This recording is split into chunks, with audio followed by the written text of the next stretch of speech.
Got a 2025 Subaru Forester. I'm going to show you how to reset the maintenance reminders. It's going to be done at the radio. All right, so at the radio here, what you're going to want to do is press the home button. At the home button, car info. And if you look up, it says maintenance now. All right, here's all your maintenance reminders, okay? Tires is not activated in this car. You'll notice it by the blanks here, but everything else is. All right, we just changed the oil in this car, so we're gonna go ahead and hit that gear symbol here.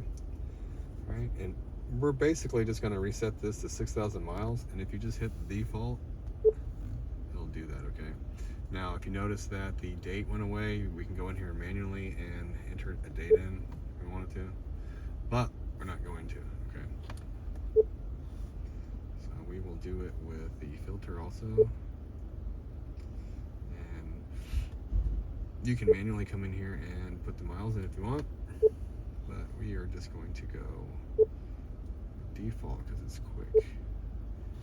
Same thing with scheduled maintenance. Default. Alright.